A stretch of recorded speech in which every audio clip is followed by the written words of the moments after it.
জ্যৈষ্ঠ মাসের 5 তারিখ মোহিনী একাদশী। রাধে রাধে। জানেন যে ভগবান মোহিনী রূপ ধরেছিলেন? একবার ভস্মাসুরকে উদ্ধার করার জন্য, শিবকে বাঁচাবার জন্য ভগবান মোহিনী রূপ ধরে নৃত্য করেছিলেন। ভস্মাসুর ও মোহিনীর রূপে মোহিত হয়ে একই সঙ্গে নৃত্য করেছিলেন। ভস্মাসুরের আশীর্বাদ ছিল সে যার মাথায় হাত রাখবে সে ভস্ম হবে। মোহিনী রূপী ভগবান নৃত্য কৌশলে নিজের মাথায় হাত দেয়। মোহিনীকে দেখে ভস্মাসুরও নিজের মাথায় হাত দেয়। আর শিবের আশীর্বাদে বরপ্রাপ্ত ভস্মাসুর যে শিবের মাথাতে হাত দেওয়ার জন্য ছুটেছিল সে কিন্তু মোহিনীর ছলনায় নিজেই ভস্ম হয়ে যায়। কে? ভগবান বিষ্ণু মোহিনী রূপ ধরেছিলেন। প্রথম কোন দিন ধরেছিলেন? যেদিন সমুদ্র মন্থনে অমৃত উঠল। দেব অসুরে মারাত্মক দ্বন্দ্ব হয়ে গেল। দেবতাদের থেকে অসুরদের শক্তি কিছু কম নয়, তারা মারাত্মক শক্তিধর, আসুরিক শক্তির অধিকারী তারা। দেবতাদেরকে সরিয়ে অমৃতর ভাণ্ড গ্রহণ করে নিচ্ছেন। দেবতারা বিষ্ণুকে বলছে প্রভু বাঁচাও। শ্রী বিষ্ণু তখন মোহিনী রূপ ধরলেন। অপরূপা নারী মোহিনী রূপী বিষ্ণু এতই সুন্দর, অসুরদেরকে বাদ দেন দেবতারাই পাগল হয়ে যেতে লাগলো। এবার সেই মোহিনী রূপী ভগবান চালাকি করে অসুরদের বিমোহিত করে আগে দেবতাদের মধ্যে অমৃতটা ভাগ করে দিতে লাগলেন। এই যে অমৃত ভাগ করছেন, দেবতাদেরকে অমৃত দিচ্ছেন, মোহিনী ভগবানকে চিনতে পেরে যান দুজন অসুর, তার নাম রাহু আর কেতু। তারা চাঁদ আর সূর্যের মাঝে, চন্দ্রদেব আর সূর্যদেবের মাঝে মানে অসুর হয়ে সুর সেজে মানে দেবতা সেজে এসে প্রবেশ করে যায়। মোহিনীরূপী ভগবান দিচ্ছেন অমৃত। চন্দ্রদেব সূর্যদেব জানিয়ে দেন প্রভু রাহু আর কেতু দুই অসুর এসে গেছে আমাদের মাঝে। মোহিনীরূপী ভগবান তখন সুদর্শন চক্র দিয়ে রাহুর আর কেতুর মস্তক ছেদন করে দিলেন। কিন্তু ইতিপূর্বে রাহু আর কেতু অমৃত গ্রহণ করে ফেলেছে। অমৃতটা গলা পর্যন্ত চলে গেছে, গলাটা কেটে ফেলেছে শ্রী বিষ্ণু। এবার ওই যে অমৃতটা রাক্ষসের উচ্ছিষ্ট বলে, রাক্ষসের দ্বার দিয়ে বেরিয়ে এলো বলে ওইখান থেকে পেঁয়াজ রসুনের জন্ম বলে শাস্ত্রের নিয়ম আছে। নিতাই গৌর হরি হরি। পুরাণে আরো এক জায়গায় আছে গোমেদ যজ্ঞে গোমেদ হরিবোল, সেই গোমেদ থেকে পেঁয়াজ রসুনের উৎপত্তি হয়েছে। যাই হোক, এটা শাস্ত্রের কথা। এখন কথা হচ্ছে এই দেখুন, রাহু কেতুর মাথা কাটা গেল, কিন্তু ওই যে মুখটা অমৃত পেয়েছিল মুখ দুটা কিন্তু বেঁচে রইল, শরীরগুলো নষ্ট হয়ে গেল। আর চাঁদ আর সূর্যের জন্যই তারা ধরা পড়েছে। ওই জন্য চাঁদ আর সূর্যের উপর রাগ করে মাঝে মাঝে রাহু আর কেতু চাঁদকে আর সূর্যকে গিলে খায়। কিন্তু মুখ আছে, শরীর নাই, ধরে রাখতে পারে না, তাই গেলে খেলে কি হবে, আবার বেরিয়ে যায়। রাধে রাধে, নিতাই গৌর হরি বল। এই জন্য শাস্ত্রের বচনে চন্দ্রগ্রহণ সূর্য গ্রহণ হয়, রাহু কেতু গিলে খাই বলি না, এটা শাস্ত্রের একটা বচন। রাধে রাধে। তার মানে দেখুন, এই মোহিনী রূপী ভগবানের আরাধনা করা হয় মোহিনী একাদশীতে। রাধে রাধে। এরপরের একাদশীতে বলুন সবাই, মোহিনী রূপী ভগবান শ্রী বিষ্ণু কি জয়। রাধে রাধে রাধে রাধে রাধে। তাহলে ওই যে অমৃত আর বিষ উঠলো একই স্থানে বাবা, সত্যি তাই। অমৃত আর বিষ থাকে একই জায়গায়, শুধু গ্রহণ করার পার্থক্য। হ্যাঁ, চণ্ডীদাস ঠাকুর বলেছেন, নারীর সৃজন অতিশে কঠিন, কেবাসে বুঝিবে তাই, বুঝিতে অবধি নারী লেগ বিধি, বিষমৃত একই পাত্রে তাই। যেমন দীপিকা উজারে অধিকা, ভিতরে অনল শিখা, পতঙ্গ দেখিয়া পরয়ে ঘুরিয়া পুরিয়া মরয়ে পাখা। তেমতি ঘুরিয়া জগতে জারিয়া কাম, অনলে পুরি মরে রসজ্ঞ যে জন, সে করয়ে পান বিষ ছাড়ি অমৃতেরে। হংস চক্র বাঘ ছাড়িয়া উদক নালে দুগ্ধ সদা খায়, তেমতি নইলে কোথা প্রেম মিলে, দ্বিজ চণ্ডীদাস তাহা গায়। নারীর স্তন শোভা দর্শন করে তার স্বামী কামনায় বশীভূত হয়, তার পিতৃধন নষ্ট হয় কামনায় বশীভূত হয়ে, মানে ক্ষতি হয়। কিন্তু সেই নারীর অমৃত ভাণ্ডের অমৃত গ্রহণ করে গর্ভের সন্তান জীবন পায়। জায়গাটা একই মা, কিন্তু শুধু গ্রহণ করার পার্থক্য। কে? একজন কামনায় গ্রহণ করছে, আর একজন জীবন ধারণে গ্রহণ করছে। গ্রহণ করা এক নয়, জায়গায় একই, কিন্তু একজনের কাছে বিষ তুল্য, একজনের কাছে অমৃত তুল্য। নিতাই গৌর হরি হরি বল। তাই বিষ অমৃত একই জায়গায়। রাজহাঁস বিষ আর অমৃতর মধ্যে, মানে দুধ আর জলের মধ্যে দুধটা খেয়ে জলটা বেছে ফেলতে জানে। সংসারে বিষ অমৃত সবই আছে, যে অমৃতটা নিয়ে বিষটা বেছে ফেলতে পারবে জীবনে, সেই কিন্তু আসল পথটা পাবে। তাই আমিও আপনাদের কাছে হাত জোর করে বলি, আপনারা অবশ্যই বিষের মাঝেও অমৃতটা খোঁজার চেষ্টা করবেন। মানে তাই গৌর হরি হরি হরি হরি হরি হরি বল। অহংকার মানুষের বড় সর্বনাশ আনে। ভগবানের নাম দর্পহারি কেন? ব্রহ্মা বিষ্ণু মহেশ্বরের মধ্যে ভগবানকে জানার স্বাদ হয়েছিল ভৃগু মুনির। ব্রহ্মার কাছে গেলেন, যদিও ভৃগু মুনির পিতা হচ্ছেন সৃষ্টিকর্তা ব্রহ্মা, প্রত্যেকটা ছেলেই চাইবে তার বাবা যেন শ্রেষ্ঠ আসন পায়, কিন্তু পিতার ক্রোধ দেখে ভৃগু মুনি বুঝতে পারলেন সৃষ্টিকর্তা ব্রহ্মা ভগবান নয়। গেলেন মহেশ্বরের কাছে, যিনি তত্ত্ব সম্রাট, যিনি বৈষ্ণব শ্রেষ্ঠ, ত্রিদেবের মধ্যে হরি বল,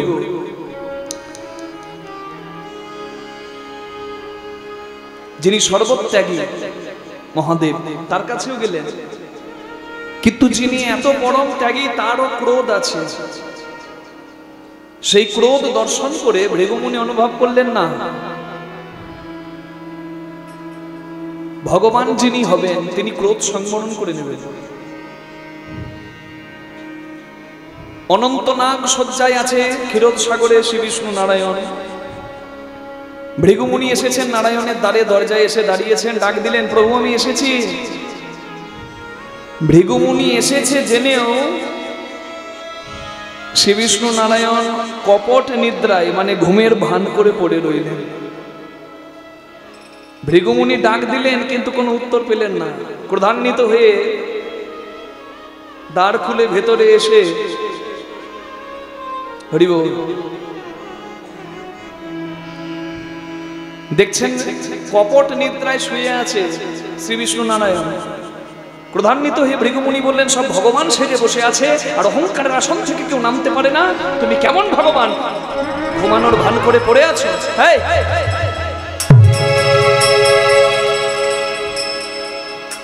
ভগবানের বুকে লাথি মারলেন ভৃগুমুনি, চরণের আঘাত দিলেন শ্রী বিষ্ণুর বুকে। সঙ্গে সঙ্গে শ্রী বিষ্ণু নারায়ণ উঠে ভৃগুমুনিকে প্রণাম করে বললেন, ব্রাহ্মণদেব প্রণিপাত, আপনি আমার দরজায় এসেছেন সেটাও আমার জানা, সেটাও আমার ইচ্ছা। আপনাকে দেখে আমি ঘুমানোর ভান করে পড়েছিলাম, সেটাও আমার ইচ্ছা। আর আমার অহংকার ভাঙার জন্য আপনি নিজের চরণের আঘাত আমার বুকে দিলেন, আমার বুকে লাথি মারলেন, সেটাও আমারই ইচ্ছা।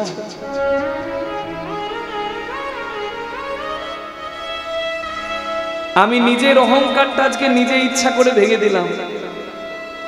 আপনার চরণ চিহ্ন আমি আজকে থেকে বুকে ধারণ করলাম। আজকের পর থেকে যদি আমার কোনো ভক্তের অহংকার হয় যে আমি নাম করি বলে সবার থেকে, গৃহী সংসারী থেকে আলাদা, আমি একটু হরিনাম করি বলে সংসারী মানুষগুলোর থেকে আলাদা, আমি 10 জন বৈষ্ণবকে সেবা করাতে পারি বলে, হরিনামে হাজার হাজার টাকা চাঁদা দিতে পারি বলে, আমার তুল্য কেউ নাই, সবাই একদিক আমি একদিক, আমি হচ্ছি সর্বে সর্বা, এই অহংকারের আসনে যদি কোনো ভক্ত কোনোদিন ভুল করেও ভাবে যে আমি বসবো, তাহলে সে আমার দিকে তাকাবে, দিয়ে ধন বুঝে মন কেড়ে নিতে কতক্ষণ, আমার দেওয়া ধন আমি সবার থেকে কেড়ে নিতে পারি। যে ধনে হইয়া ধনী মানি রে মানো না মানি, সে ধন পরম ধন নয়। যদি কোনো ভক্ত মনে করে অহংকার করব, তাহলে সেই ভক্ত আমার দিকে তাকাবে।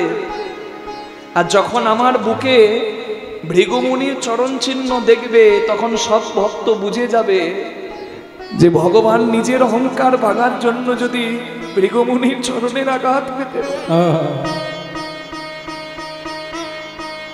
তাহলে কোনো ভক্ত ভুল করেও যেন অহংকার না করে। কারণ ভগবান সবকিছু সহ্য করতে পারলেও ভগবান কোনোদিন ভক্তের অহংকার সহ্য করে না। ভক্তের যদি চোখের জল পড়ে, ভগবান করুণার বৃষ্টি দিয়ে ভক্তকে কৃপা করে। আর ভক্তের যদি অহংকার হয়, তাহলে ভগবান দর্পহারি নাম ধরে দর্পচূর্ণ করে। তাই তো এই অহংকারী মানুষগুলোকে পথ দেখাতে বৃন্দাবনে একটা সাপ ছিল, যার নাম কালীয় নাগ, বিষ দিয়ে যমুনার জলকে কালিদহ করে দিয়েছিল। কেউ বাঁচতে পারেনি, সব অচৈতন্য হয়ে পড়েছিল। তেমনি মানুষ জেগে জেগে ঘুমাচ্ছে, মানুষ অচৈতন্য, এরাও বিষ খেয়েছে। কি বিষ? শুধু বিষয় বিষ। বিষয় ছাড়া অন্য কিছু ভাবতে পারে না। যেখানে বিষয় সেখানে মানুষ। কিন্তু বিষয় মানুষকে পরম আনন্দ, পরম শান্তি দিতে পারে না। তাহলে চারচাল্লা দালানে এসি রুমে বসে যিনি আছেন, 1 টাকার ঘুমের ওষুধ না খেলে তার চোখে ঘুম নাই কেন? কি অভাব তার? নামা। এই বিষয় বিষে অন্ধ মানুষকে পথ দেখাবার জন্য চৈতন্য মহাপ্রভু এলেন। আপনারা সবাই জানেন, গরুর মহারাজ মা বিনতা দাসিত্ব মুক্তির জন্য ইন্দ্রকে যুদ্ধে পরাস্ত করে অমৃতের কলসি এনেছিলেন এই মর্তধামে, এই পৃথিবীতে। কোথায়? বৃন্দাবনের একটা কদম গাছের উপরে নামিয়েছিলেন। কদম গাছে অমৃত পড়েছিল। কদম গাছ 4 যুগে অমর হয়ে আছে। এখনো যদি বৃন্দাবন কেউ যান, দেখতে পাবেন কালীদহ ঘাটে, চিরহরণ ঘাটে এখনো একটা কদম গাছ বেঁচে আছে, যেটা অমৃত পেয়েছিল বলে 4 যুগে অমর হয়ে আছে।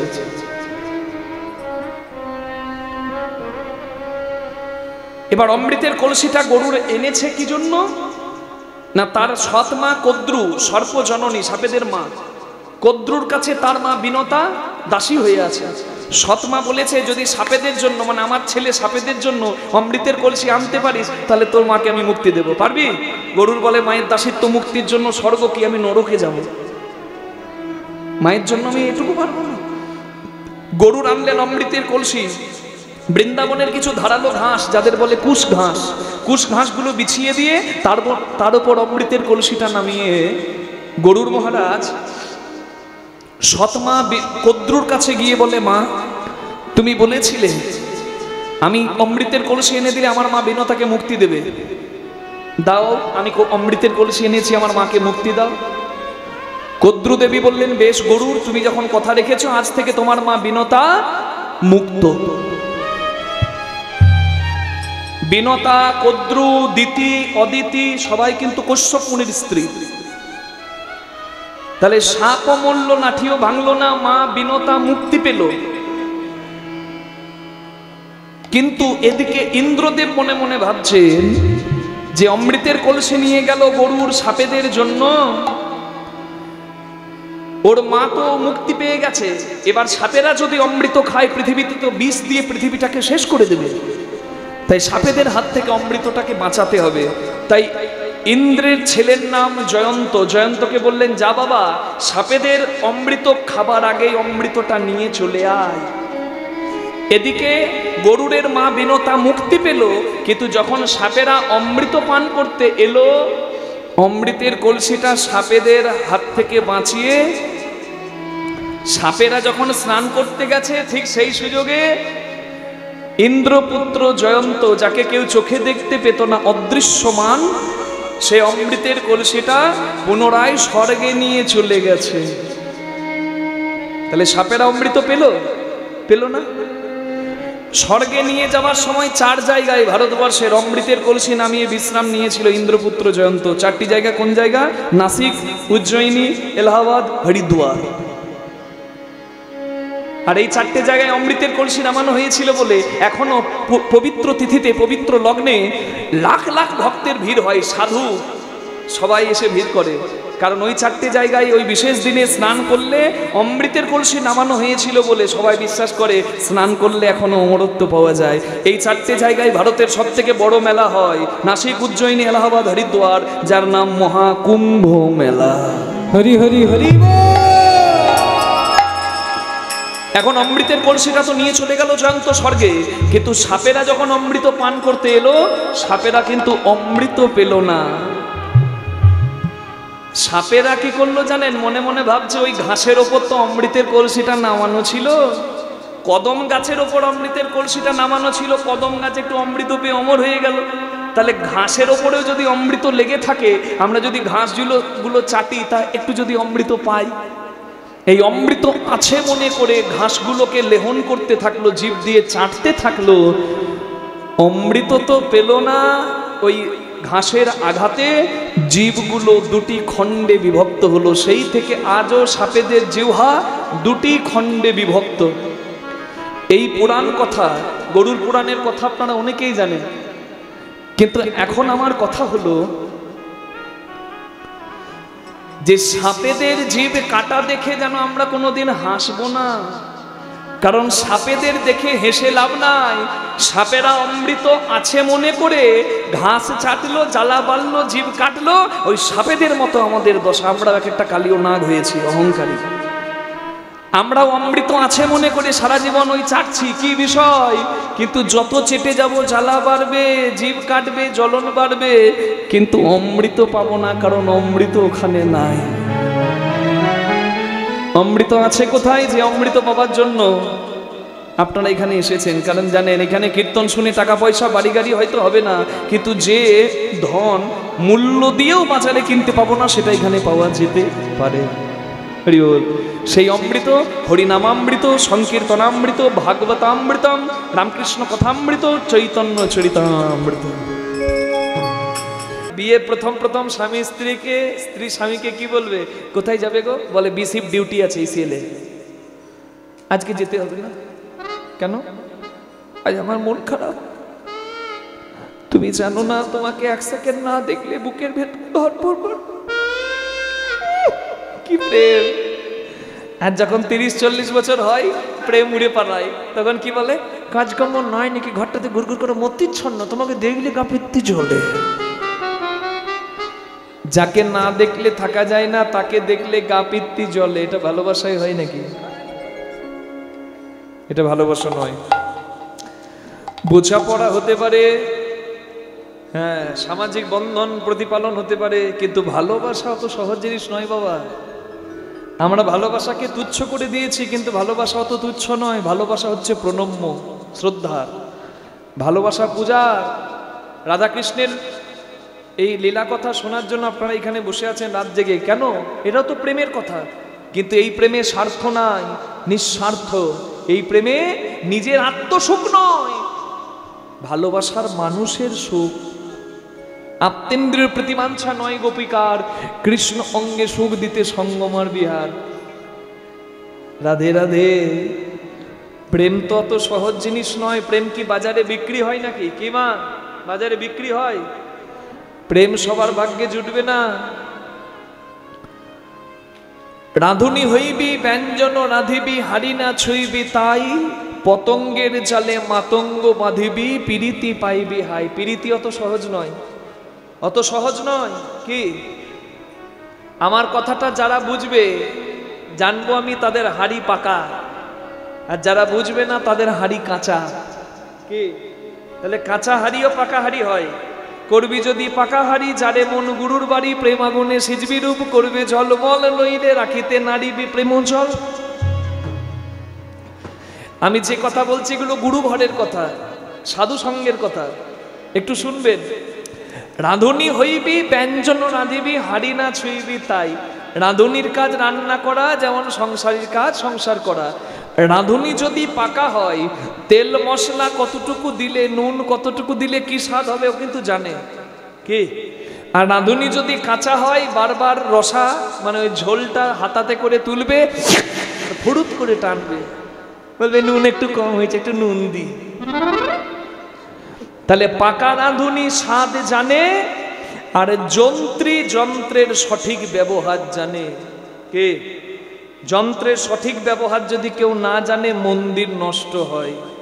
প্রেম অত সহজ নয়। রাঁধুনির কাজ রান্না করা, সংসারীর কাজ সংসার করা। সংসারী যদি পাকা হয়, তাহলে সংসারীও ব্যবহার জানে। সংসারীও জানে রাখো কিছু পাবে কিছু। রাধে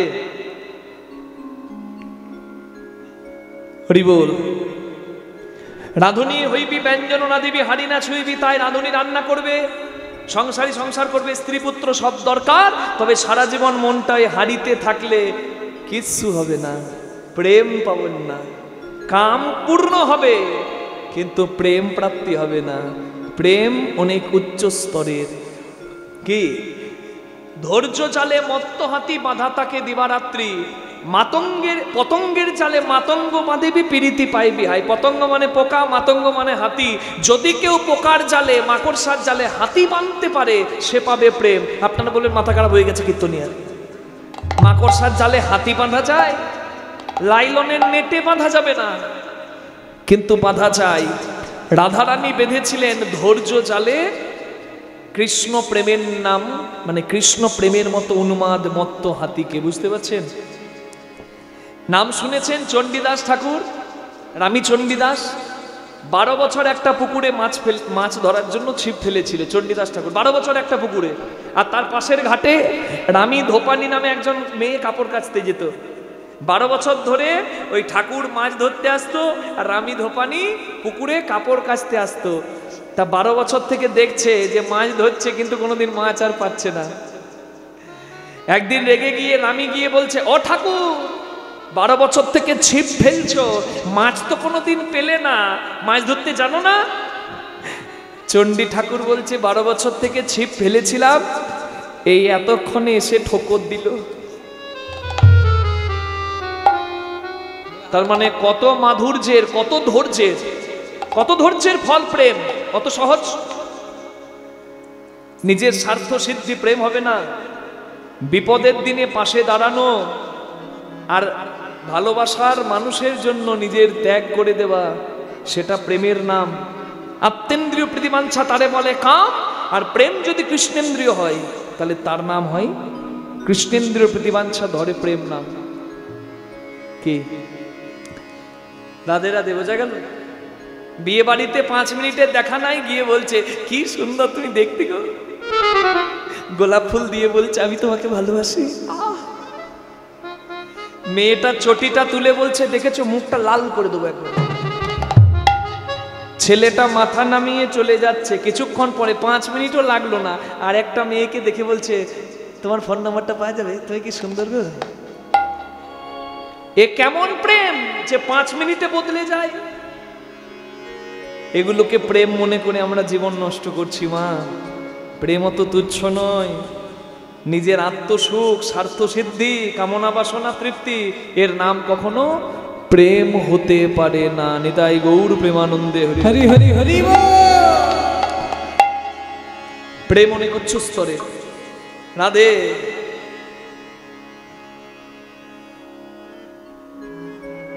জল দিয়ে গেল, কিন্তু জল গড়িয়ে পড়ে গেল। জল খেতে গিয়ে খাটটা উল্টে চাপাল নিচে পড়ে গেল। একটা আওয়াজ এলো রান্নাঘর, মানে গোয়াল ঘর থেকে, ধপ।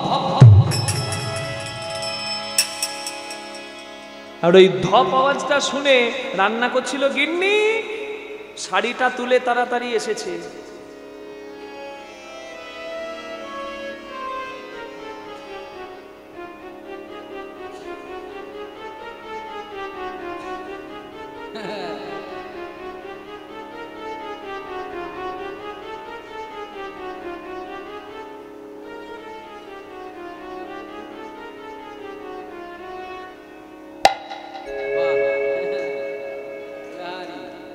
আর বলতে হবে না? বুঝতে পারলেন? খাট উল্টে, দড়ির খাট উল্টে স্বামী পড়ে আছে, নরণ নাই চরণ নাই। মনে মনে ভাবছো ঘাটের মরাটা নিজেও মরলো, আমাকেও বাঁচালো, নিজেও বাঁচলো, আমাকেও বাঁচালো। তবে তখনকার দিনে একটা প্রথা ছিল, নাম তার সতীদাহ প্রথা। স্বামীর সঙ্গে স্ত্রীকেও পুড়ে মরতে হতো সতী হবার জন্য। তা মনে মনে করছে আমাকে যদি পুড়িয়ে মারে ব্রাহ্মণ পাড়ার লোকগুলো, একটা কাজ করি, রাতের অন্ধকারে ওই হাড়ি পাড়ার যারা মরা পড়ায় তাদেরকে ডেকে স্বামীকে পুড়িয়ে দিই গোপনে। সকালবেলায় বলবো স্বামী ঘর ছেড়ে পালিয়েছে। তাহলে আমাকে আর পুড়ে মরতে হবে না, সত্যি হতে হবে না। ছুটে গেল হাড়িপালাই, ডাকছে হারিয়া, কালিয়া, কালিয়া, হারিয়া, কালিয়া। এটা না হয় হারিয়া, কালিয়ার আবার নামের সঙ্গে রংটা মিলে গেছে গো। কালিয়া, এই তোরা পারবি? ওই আমার ঘরে একটা মরেছে রে, ফেলে দিতে পারবি? হ্যাঁ, আমার ওই গোয়াল ঘরে মরেছে। হ্যাঁ, বলে গোয়াল ঘরে তো গরু মরে। তোদেরকে কি করে বলি, স্বামী মানে তো ভর্তা, মানে ভরণ পোষণ করে যে, আর ভরণ পোষণ করতে গেলে মা কাজ করতে হবে। আমার ঘরে যে কাজ করত সে মরে গেছে। চাকরটা? আচ্ছা তাই ধরে নে না, কত ভাগ্য করলে স্বামী চাকর নাম পাই। মা পারবি? হ্যাঁ পারবো, একটা সোনার আংটি দেব। কখনো রাস্তায় কুকুর ছাগল মরে পড়ে থাকলে ফেলতে দেখেছেন? আমরা দেখেছি। রাতের অন্ধকারে সময় নাই, কেউ জানতে পারবে না, একটাই বাঁশ কেটে দড়ি দিয়ে হাত দুটোকে সামনে বাঁশে বেঁধে আর পেছনের দিকে দড়ি দিয়ে বেঁধে ওই বাঁশটা কাঁধে নিয়ে রাতের অন্ধকারে ফেলতে যাচ্ছে। বলো হরি হরি বল, বলো হরি হরি বল, বলো হরি হরি বল, বলো হরি হরি বল। আহা চাপালের তরে চিতা সাজাতে লাগিল, চাপালের তরে চিতা সাজাতে লাগিল, চাপালের তরে চিতা সাজাতে লাগিল। আর তখনই চাপালে চৈতন্য হইল, তখনই চাপালের চৈতন্য হইল, তখনই চাপালের চৈতন্য হইল। বলে মরি নাই, মরি না, মরি নাই, মরি নাই, শোনে রে ও কালিয়া ভাই, মরি নাই, মরি না, শোনে রে কালিয়া ভাই, মরি নাই, মরি নাই। আচ্ছা মরা চিতাতে তুলে দিয়েছেন, আগুনটা লাগিয়ে দিয়েছেন, মরা যদি উঠে বসে যায় কি অবস্থা হবে? আরে বাবা রে, আরে বাবা রে, আরে বাবা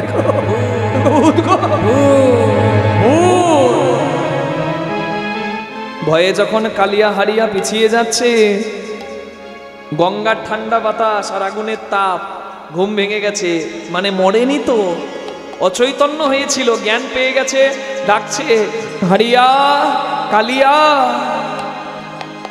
আমি মরি নাই, মরি না, আমি মরি নাই, মরি নাই, ওরে শোনে রে ও কালিয়া ভাই, আমি মরি নাই, মরি নাই, শোনে রে কালিয়া ভাই, মরি নাই, মরি নাই। কালিয়া রে, আমাদের নাম করে ডাকছে, আমাদেরকে চেনে নাকি রে? ভূত যদি হবে নাম কেন করবে? চল তো সামনে গিয়ে দেখি। সামনে গিয়ে দেখছে কি, এ তো আমাদের চাপাল বাবা ঠাকুর। বাবা ঠাকুর আপনি? তোরা এখানে আমাকে কেন এনেছিস? ইয়ে মানে মানে তুই বল।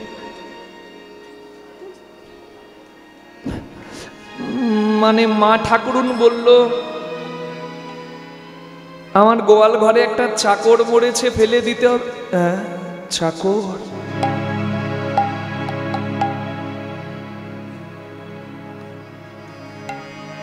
তুমি ভেবেছ কি মনে?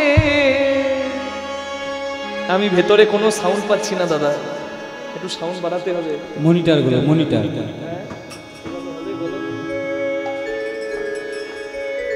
তুমি ভেবেছ কি মনে এই ভুবনে তুমি যাহা করে গেলে কেহ জানে না,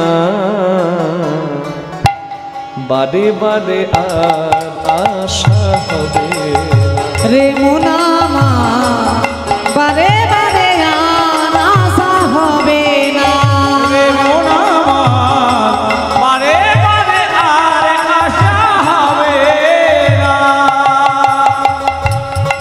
তুমি যাহা করে গেলে আসিয়া চিত্রগুপ্ত লিখিয়া রাখিলে খাতা। তুমি যাহা করে গেলে আসিয়া হেথায়, চিত্রগুপ্ত আসিয়া লিখিল খাতা। তোমার বিচারে করিবে সেই দেব তাই, বিচার করিবে সেই দেবতাই। তার কাছে ফাঁকি ঝুঁকি কিছু চলে না। বারে বারে হরি হরি হবে না, রে মোনামা বারে বারে আর আশা হবে না। রে মুনামা বারে বারে আর আশা হবে না। হারিয়া কালিয়া, আমার অপরাধের ফল আমি পাচ্ছি রে। বৈষ্ণব অপরাধ করেছি, কুষ্ঠ হয়েছে, আমার নিজের স্ত্রী আমাকে মরা মনে করে শ্মশানে ফেলে দিয়েছে, আমার জীবনে আর কিছু রইল না রে। তোরা বল এখন আমি কি করব? বলে আর যাই করো ঠাকুর, যে ঘরে স্ত্রী স্বামীকে মরা মনে করে শ্মশানে ফেলে দেয় সেই ঘরে তুমি যেও না। তাহলে আমি কোথায় যাব? বৈষ্ণব অপরাধ করেছ তো, গঙ্গার ঘাটে আমরা একটা কুড়ে ঘর করে দিচ্ছি। এই কুড়ে ঘরে তুমি বসে থাকবে, আর এই রাস্তা দিয়ে নবদ্বীপের বৈষ্ণবরা যখন গঙ্গা স্নানে যাবে তুমি বৈষ্ণবদের চরণ ধরবে, যদি কোনো বৈষ্ণব কৃপা করে তুমি উদ্ধার পেয়ে যাবে। গঙ্গার তীরে রহিত বসিয়া একদিন কহে কিছু নিত্যানন্দরে দেখিয়া। সকালবেলায় বৈষ্ণবের দল গঙ্গা স্নানে যাচ্ছে, আর চাপাল গোপাল ওই রাস্তায় তাকিয়ে আছে কখন বৈষ্ণব এসে আমায় কৃপা করবে। আহা, সকালবেলায় যাচ্ছে সবাই, ভজ শ্রীকৃষ্ণ কহ শ্রীকৃষ্ণ লহ শ্রীকৃষ্ণের নামে রে। সবাই মিলে কৃষ্ণ লহ শ্রীকৃষ্ণ লহ শ্রীকৃষ্ণের নামে রে। ভজ শ্রীকৃষ্ণ কহ শ্রীকৃষ্ণ লহ শ্রীকৃষ্ণের নাম রে। যে জনা শ্রীকৃষ্ণ ভজে সে হয় আমার প্রাণে রে। যে জনা শ্রীকৃষ্ণ ভাবে সে হয় আমার প্রাণ রে। যে জন শ্রীকৃষ্ণ বলে সে হয় আমার প্রাণ রে। ভজ শ্রীকৃষ্ণ কহ শ্রীকৃষ্ণ লহ শ্রীকৃষ্ণের নামে রে। শ্রীকৃষ্ণ কহ শ্রীকৃষ্ণ লহ শ্রীকৃষ্ণের নাম রে। প্রভাতে শ্রীকৃষ্ণ নাম পূর্ণ হবে মনস্কার। প্রভাতে শ্রীকৃষ্ণ নাম পূর্ণ হবে মনস্কার। আস্তে কে কে কে কে? আমাকে ডাকলো কে? কে? তুই এখনো মরিস নাই রে?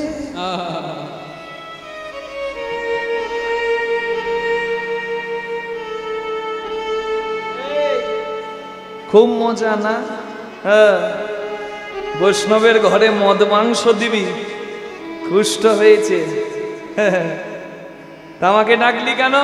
চাপাল গোপাল বলে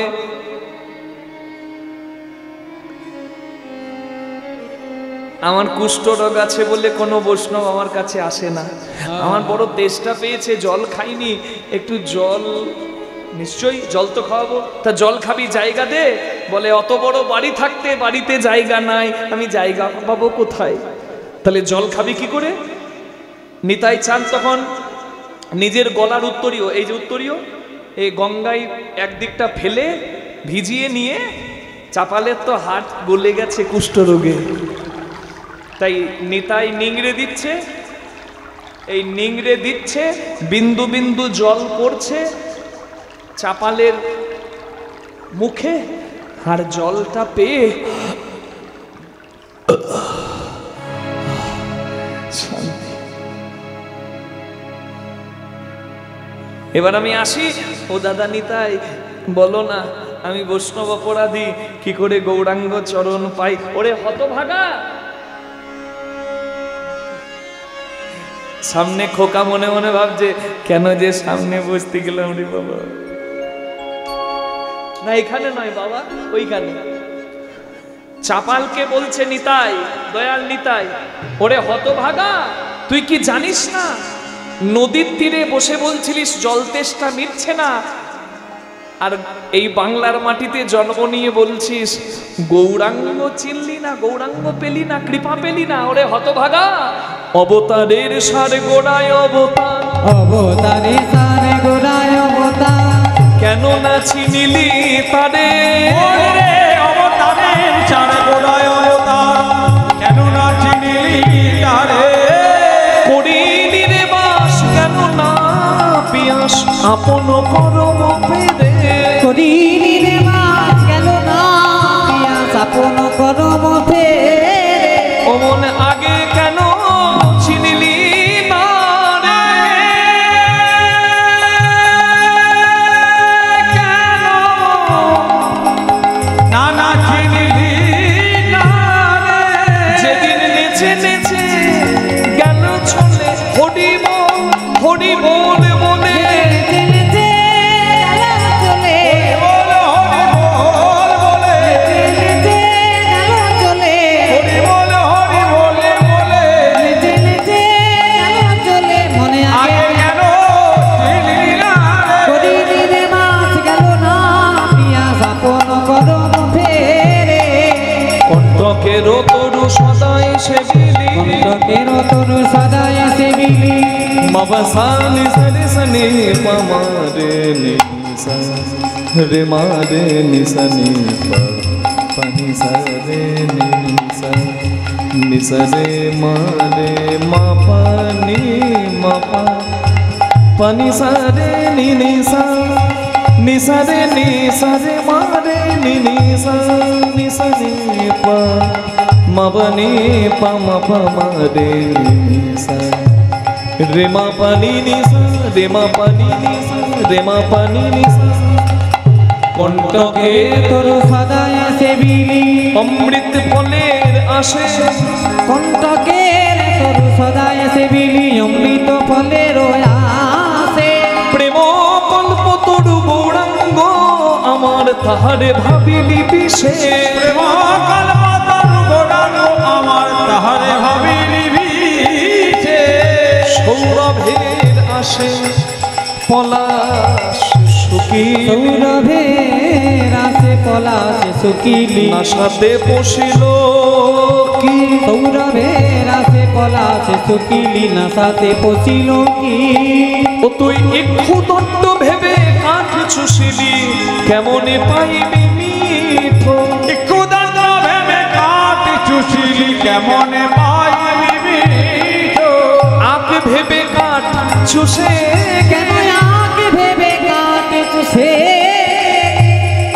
বল বল কাঠে মিষ্টি পাবি কেন? আগে ভেবে কাটে চুষে গেলি বল বল কাঠে মিষ্টি পাবি কেন? আগে ভেবে কাঠ চুষে গেলি। না না না না নাই নাই।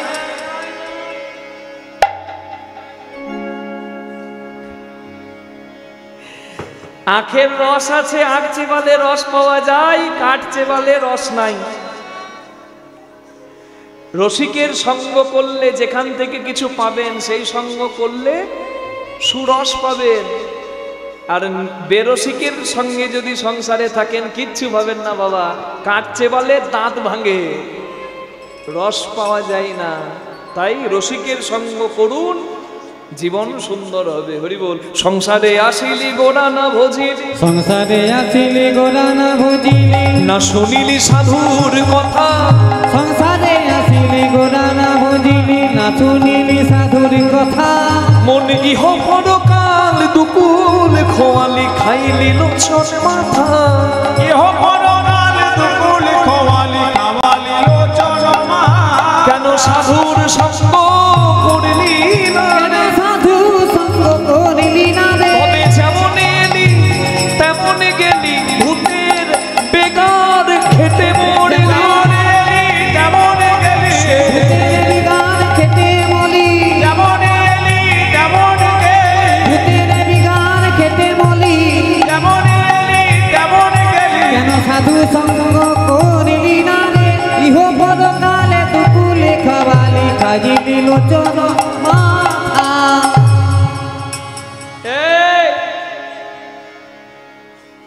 রাস্তায় গৌরাঙ্গ যাবে, এই রাস্তায় আমার ভাই যাবে, পতিত পাবন গৌরাঙ্গ।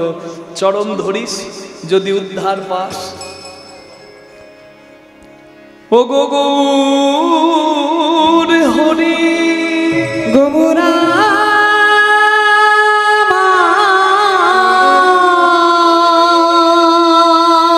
আমার পতিত পাবন গৌর হরি ডাক শুনে ছুটে ছুটে এলো, ছুটে ছুটে এলো, বলে আমায় এমন করে ডাকলি তুই কে রে? কে রে? বলে প্রভু আমি চাপাল গোপাল। আমি চাপাল গোপাল। চাপাল গোপাল দূর হয়েছে। এ পাপের পরিত্রাণ নাহি কোনো কালে, নাহি কোনো কালে, অনন্ত নরক বাস আছে তোর কপালে। আছে তোর কপালে। দূর হ। বৈষ্ণবের দ্বারে বদমাংস দিবি? ওরে পাপী, তোকে দিয়ে জগৎকে দেখাবো যে বৈষ্ণব অপরাধের কি ফল। আচ্ছা, পতিত পাবন গৌরাঙ্গ চরণ ধরতে গেল, গৌরাঙ্গ কৃপা করলো না। বলুন, পতিত পাবন কৃপা করলো না। চাপাল মনে মনে ভাবলো তাহলে পতিত পাবনী গঙ্গার জলে ডুবে মরি, আমার আর বেঁচে থেকে লাভ কি? কিন্তু বলে না, অভাগা যেদিকে যায় সাগর শুকিয়ে। গৌর গৌর গঙ্গার জলে ঝাঁপ দিতে গেল, গঙ্গার জল সরে গেল, বৈষ্ণব অপরাধীকে গঙ্গার জলও নিল না। গৌর গৌর বলি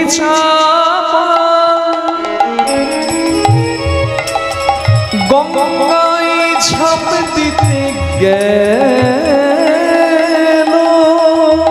না না আর বাঁচি না রে আমি। গৌর গৌর বলি চাপা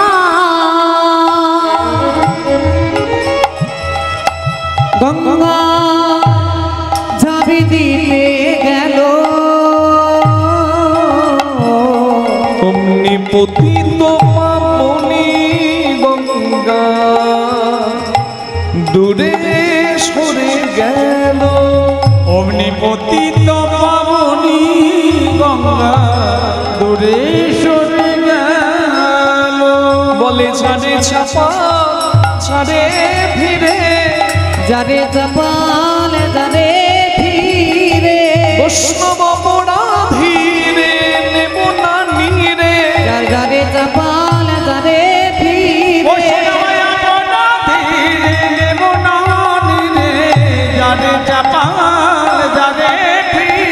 ওই পতিত পাবনী গঙ্গা দূরে সরে গেল। মানুষ যখন বিপদে পড়ে না, যে যা বলে সে তাই করে, করে না? কি বাত হয়েছে? হ্যাঁ, বাত হয়েছে কি? অ্যালোপ্যাথি অ্যালোপ্যাথি খাচ্ছ? অ্যালোপ্যাথিকে কি বাত ভালো হয় গো? হোমিওপ্যাথি খাও। আরেকজন বলছে হোমিওপ্যাথিতে বাত হয় নাকি, আয়ুর্বেদিক খাও, বাত ভালো হবে। কি মা? না, এখানে নয়।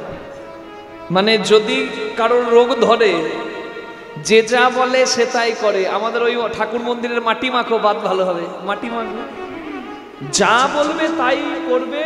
বিপদে পড়লে মানুষ যে যা বলে তাই করে না দে। ছাপাল গোপালের বৈষ্ণব অপরাধে কুষ্ঠরোগ হয়েছে, তো একজন বলছে বৈষ্ণব শ্রেষ্ঠ মহাদেব কাশীধামে আছে, বিশ্বনাথ, যাও কাশীধামে চলে যাও। কাশীধামে গেল, যেতে 6 মাস। তখনকার দিনে তো বাবা এত সহজ ছিল না যাওয়া। গঙ্গার বিপরীতে নৌকাতে করে যাচ্ছে, 6 মাস লেগে গেল কাশী যেতে, নবদ্বীপ থেকে কাশী। চলে গেছে কাশী। আর কাশীতে গিয়ে ডাকছে বাবা বিশ্বনাথকে, একটু করো 2 হাত তুলে সবাই বলে দেবেন, भोले बाबा की जय, भोले शंकर की जय, भोले बाबा की जय, भोले शंकर की जय, भोले बाबा की जय, भोले शंकर की जय, त्रिपुरारी की जय, तारनहारी की जय, त्रिपुरारी की जय, तारनहारी की जय, शंकर भोले भंडारी, ओ प्रभु जल जल के रीतिकारी, शंकर भोले भंडारी, प्रभु जन जन के रीतिकारी। जब सागर मंथन होने लगा, हलाहल विष था जब निकला, सागर मंथन होने लगा, तब हलाहल विष था निकला, शिव ऐसे पर उपकारी, शिव ऐसे परोपकारी, तुम जन जन के रितकारी, शंकर भोले भंडारी, तुम जन नमः शिवाय शम्माय कारणत्र हेतवे, निवेदयामि चात्मानं त्वं गति परमेश्वर, ध्याये नित्यं महेशं रजतगिरिनिभं चारुचन्द्रावतंसं, रत्नाकल्पोज्ज्वलङ्गं वनशोभृगभराभीति हस्तं प्रशक्ष्यं, पद्मासीनं समन्तं स्तूतममणगणैः कृकीर्तिमशानं, विश्वानक विश्वबीजं निखिलभयहरं, पंचवक्त्रं त्रिनेत्रं निकारी। बोलुन महादेव की जय भोलेनाथ की, महादेव की जय।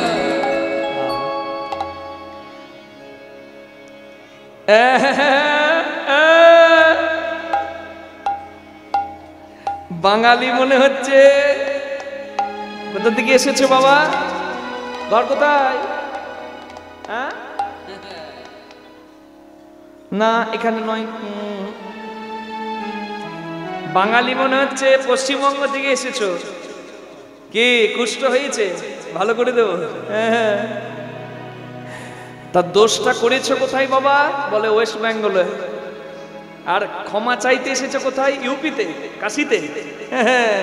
ওয়েস্ট বেঙ্গলে দোষ করে কাশিতে ক্ষমা চাইলে হবে? যেখানে করেছো অপরাধ সেইখানে মাথাটা নামাও। কি রাধে রাধে, যাও ফিরে যাও। কাশীধামে যাওয়াই হলো। বিশ্বনাথ বলল যেখানে অপরাধ করেছো সেইখানে যাও। চাপাল আবার ফিরে এলো, তবে এইবার কাঁদছে, প্রভু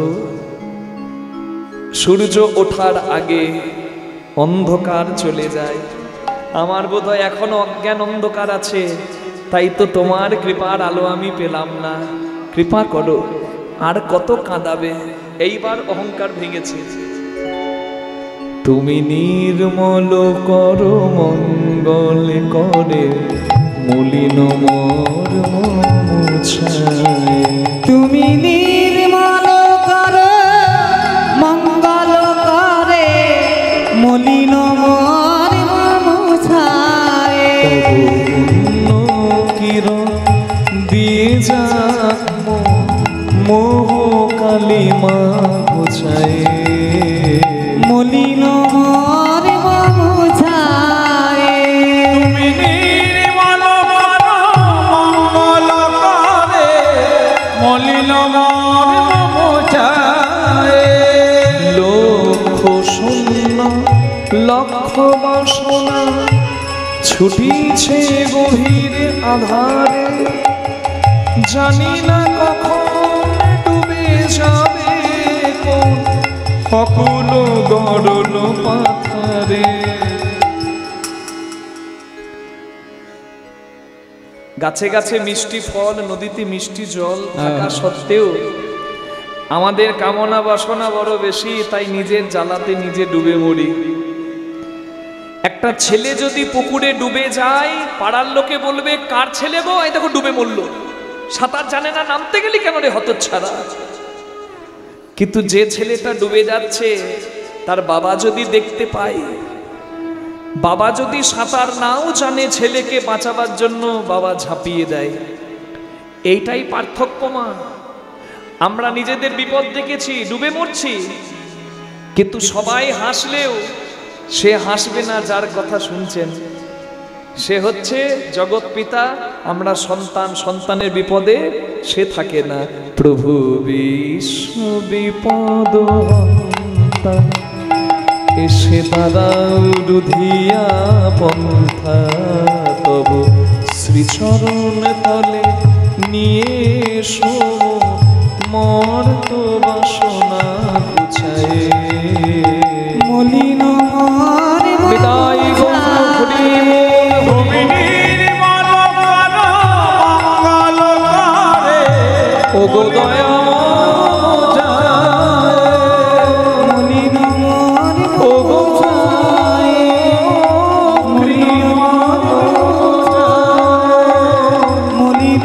ও গো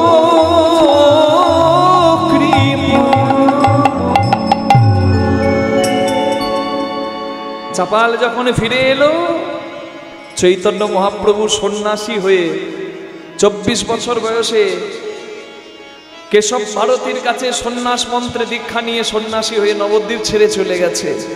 নবদ্বীপে এসে চাপাল গোপাল দেখছে নিমাই নাই। ও গো গৌরে হরি গোপুরা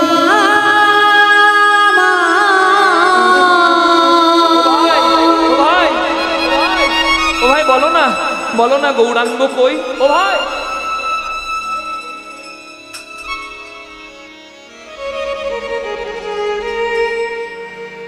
কীর্তনের একবারে শেষ জায়গায় মা একটা খঞ্জ মানে ঘোড়াকে কাঁধে নিয়ে একটা অন্ধ হাঁটছে। চাপাল গোপাল জিজ্ঞাসা করছে, ও ভাই বলো না গৌর কই? চাপাল গোপালকে দেখেও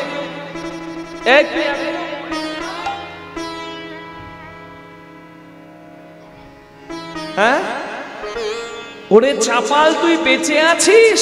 চাপাল ভাবে যে আমাকে চিনতে পারলো কে? চাপাল তাকিয়ে দেখছে সর্বনাশ, ওই অন্ধটা হচ্ছে তর্করত্ন আর খোঁড়াটা হচ্ছে ন্যায়রত্ন, মানে ওই অহংকারী ব্রাহ্মণগুলো যারা নিমাইয়ের হরিনাম বন্ধ করার জন্য চাপালকে মন্ত্র দিয়েছিল। চাপাল বলছে আমি না হয় কুষ্ঠরোগী হয়েছি বৈষ্ণবের ঘরে মদ মাংস দিয়ে, তোমরা কেন অন্ধ হলে, কান খঞ্জ হলে? তর্করত্ন বলে আমি বলেছিলাম না নিমাইয়ের কুকীর্তি, চোখ দিয়ে দেখেছি আমার চোখ চলে গেছে। ন্যায়রত্ন বলছে আমি বলেছিলাম নিমাইকে নবদ্বীপ ছাড়া করব, বড় লাফাচ্ছিলাম আমার ঠ্যাং চলে গেছে। তোমাদের জন্যই আমার সর্বনাশ হয়েছে, তোমরাই আমাকে গৌর দর্শন করাবে। এই দেখুন এই জায়গাটা খুব ইম্পর্টেন্ট, খুব মূল্যবান জায়গা। সন্ন্যাসী হবার পরেও চৈতন্য মহাপ্রভু দু জায়গায় ভক্তের সঙ্গে মিলন করেছিল। একটা শান্তিপুরে অদ্বৈত আচার্যের ঘরে মায়ের সঙ্গে মিলন হয়েছিল, সচী মায়ের সঙ্গে। আর একটা জায়গা হচ্ছে ওই যে জায়গার নাম কীর্তনের প্রথমে বলেছিলাম মনে আছে, অপরাধ ভঞ্জন মন্দির, কল্যাণীর পাশে কুলিয়া পাঠ, সেই কুলিয়া পাঠের মেলাতে। তা গৌরাঙ্গ মহাপ্রভু কুলের পাঠের মেলাতে আসছে, কুলিয়া পাঠে। খবরটা শুনতে পেয়ে চাপাল গোপাল, ওই ন্যায়রত্ন তর্করত্ন সবাই তো আজকে কেউ অন্ধ, কেউ খঞ্জ, কেউ কুষ্ঠরোগী হয়ে গেছে বৈষ্ণব অপরাধে, সবাই যাচ্ছে সেইখানে দোহাত তুলে গায়, বলেনি তাই বলে ডাকো রে মো, ডাকো গৌর বলে, হরি হরি ডাকো গৌর বলে, নিতাই বলে ডাকো রে ও, ডাকো গৌর বলে, ডাকো গৌর বলে, নিতাই বলে ডাকো রে ও, ডাকো গৌর বলে।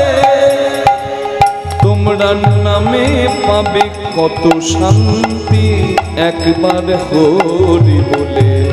তোমরা নামে পাবে কত শান্তি, একবার হরি বলে। তোমরা নামে পাবে কত শান্তি, একবার গৌর বলে। বলে ডাকো রে মন, ডাকো গৌর বলে, নিতাই বলে ডাকো রে ও, ডাকো গৌর বলে, ডাকো গৌর বলে, ডাকো গৌর বলে। ডাকো গৌর বলে। গৌরাঙ্গ মহাপ্রভুর চরণে গিয়ে পড়েছে, কিন্তু গৌরাঙ্গ কৃপা করছে না। পাশে দাঁড়িয়েছিলেন শ্রীবাস ঠাকুর। শ্রীবাস ঠাকুর বলছে, প্রভু আর ওকে কাঁদিও না, অনেক কষ্ট পেয়েছে, ওকে উদ্ধার করে দাও। রাধে, অনেক কষ্ট পেয়েছে, ওকে আর কাঁদিও না, ওকে উদ্ধার করে দাও, ওকে আর কাঁদিও না।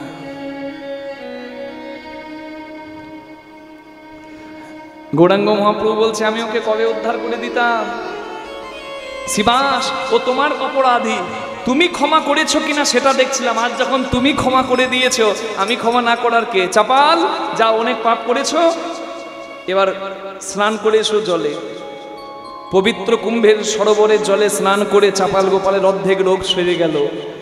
গৌরাঙ্গের কাছে যখন এসে দাঁড়িয়েছে, কুষ্ঠ রোগী বলে সবাই ভেদ করেছে, কিন্তু গৌরাঙ্গ ভেদ করলো না, বুকে জড়িয়ে ধরলো। দৃঢ় আলিঙ্গন প্রভু চাপালে করিল দান, চাপালে করিল দান, উলুধ্বনি হরিধ্বনি করে সবে জয় গান। আরে সবে জয় গান। চাপাল ভালো হয়ে গেছে, কুষ্ঠরোগ থেকে ভালো হয়ে গেছে। জয় নিতাই, জয় গৌর, জয় শ্রীবাস, জয় পঞ্চতত্ত্ব, লাফিয়ে উঠছে, হরি বল। আর ওই মেলাতেই বান্ধবীদের সঙ্গে মেলা দেখতে এসেছে মা সেজে গুজে একজন, তার নাম হচ্ছে নিস্তারিণী। নামটা মনে আছে? জীবিত স্বামীকে মরা ভেবে পুড়িয়ে দিয়েছিল। আজকে যখন এসে দেখছে যে স্বামী বেঁচে আছে, মাথা ঘুরে গেছে, আবার ভালো হয়ে গেছে কুষ্ঠ রোগ থেকে, মনে মনে ভাবছে, এবার তো ঘরে যাবে গো, এবার আমার কি হবে গো। সময়ের সুযোগের সৎ ব্যবহার করতে হবে। তো স্বামীর কাছে গিয়ে নাটক কি, তোমাকে কতদিন দেখিনি গো, তুমি কোথায় চলে গিয়েছিলে,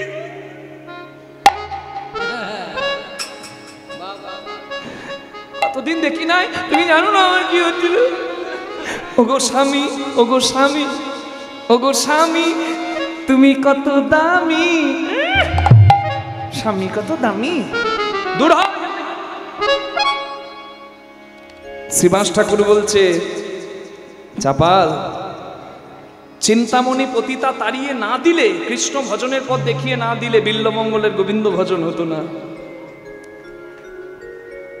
তোমাকে পথটা দেখিয়েছে বলে তুমি গোবিন্দ ভজনের পথটা এগিয়ে গেছো। তোমার স্ত্রী তোমাকে তাড়িয়ে না দিলে তোমার অহংকার পতন হতো না, তুমি বৈষ্ণব অপরাধ থেকে মুক্তি পেতে না।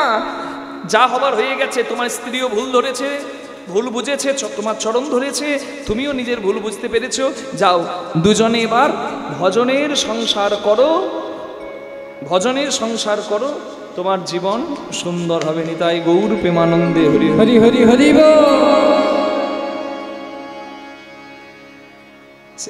চাপাল গোপাল ছিল বৈষ্ণব অপরাধী, নাম হয়ে গেল বৈষ্ণব ঠাকুর, পদকর্তা দেবকীনন্দন দাস। চাপাল গোপালের সঙ্গে মহাপ্রভুর মিলন হইল, প্রেমানন্দে সবাই মিলে একবার হরি হরি বলল। মায়েরা এমন করে বসে পড়েছে, ভোর সকাল হয়ে গেল, মনে হচ্ছে উঠবে না। আসুন এবার দুহাত তুলে আমরা হরিনাম করতে করতে সবাই মিলে যাই। রাধে রাধে জপা করো, কৃষ্ণ নামে রস দিয়া।